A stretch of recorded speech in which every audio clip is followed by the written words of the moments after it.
I am dictating transcription number first of Kailash Chndra magazine, volume first, 80 words per minute. Let's start.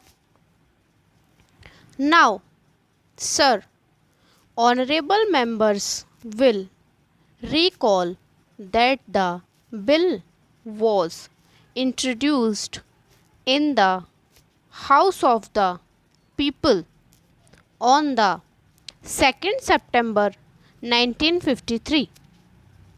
It has had a long history and in one form or another it has been before the public since the end of 1949.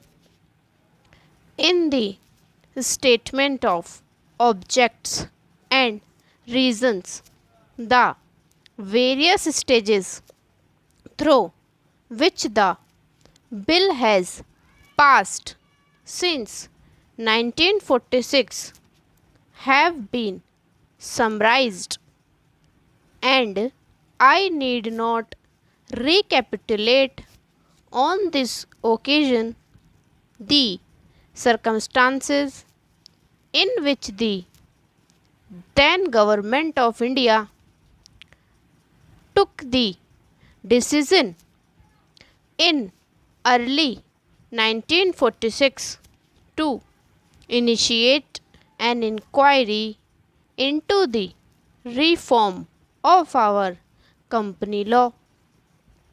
I would remind honorable members that between 1946 and 1948, the entire field of company law was carefully reviewed by two distinguished company lawyers who were appointed to recommend the broad lines on which the present act should be revised.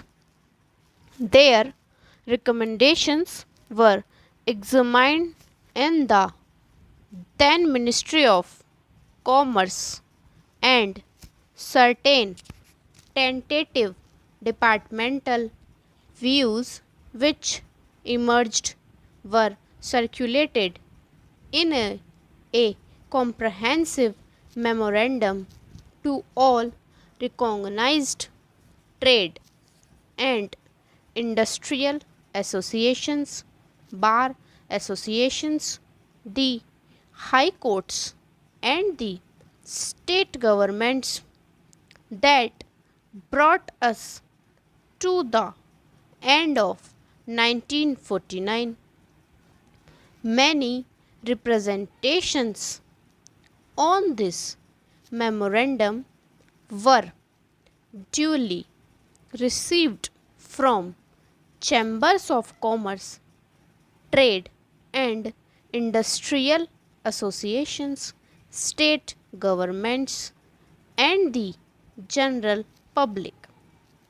At the end of 1950, the Government of India appointed a committee under the chairmanship of Shri Bhabha to go into the entire question of the revision of the Companies Act with particular reference to its bearing on the development of trade and industry in this country.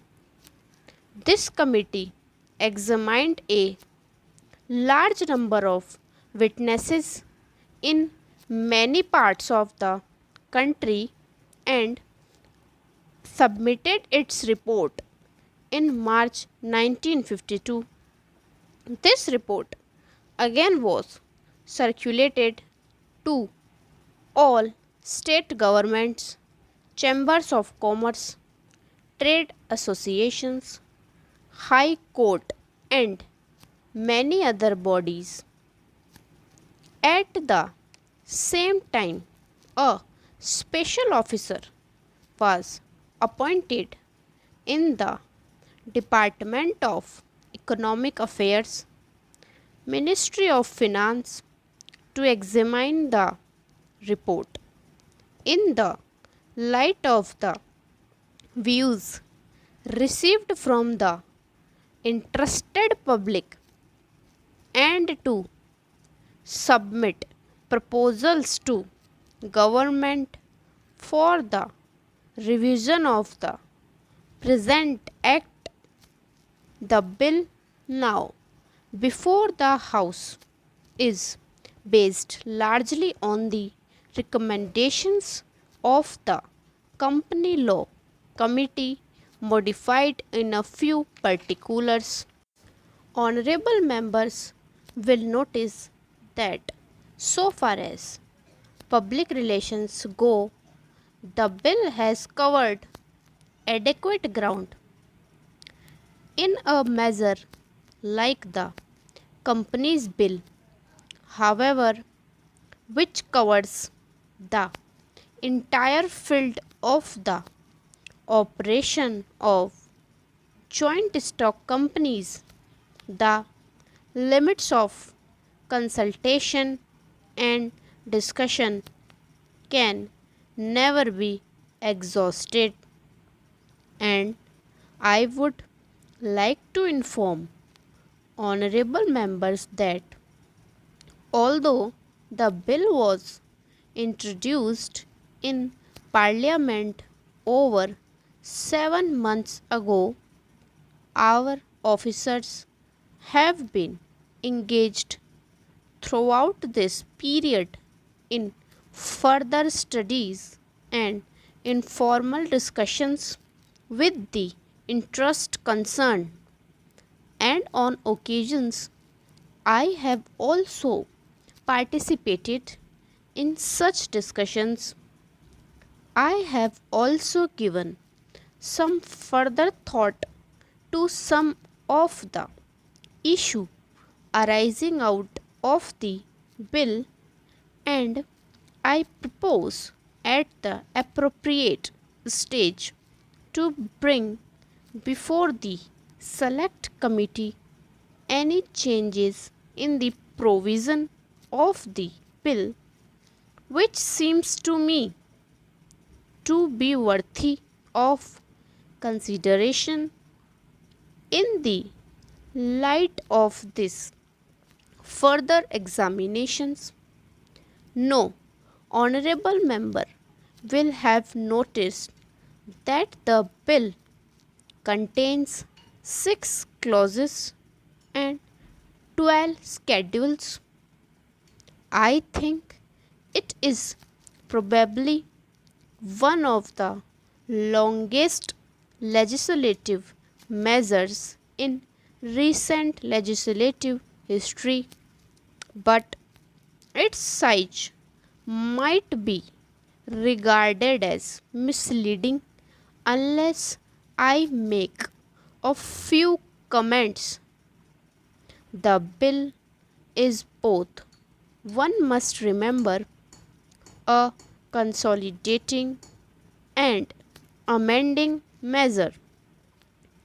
As mentioned in the statement of object and reasons, there is the first opportunity which has occurred since 1923 for the consolidation of the Companies Act.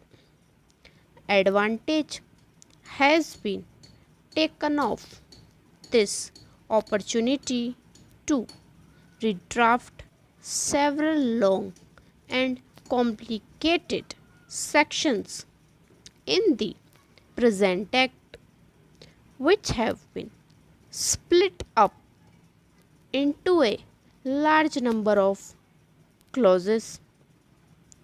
This is the largest single factor accountable for the increase in the number of clauses in the bill. New clauses embodying substantial changes in the present law would hardly constitute more than a small fraction of the bill. I would also draw attention to the structural changes in the bill to which a reference has been made in the statement of objects and reasons. The redraft of the bill and the rearrangement of the existing chapters in the Companies Act in a more logical order have, I think, resulted in a noticeable improvement in the form of the bill, and I hope will facilitate better understanding and appreciation of the scheme. I wish that the act, which came into effect long ago, was implemented properly. I know that the minister here is very earnest in implementing it, but unfortunately, his colleagues at the state level are disappointing him. Unfortunately, no steps have been taken for trimming or toning up the administration at the state level, at the district level. They have to be taken immediately. Thank you.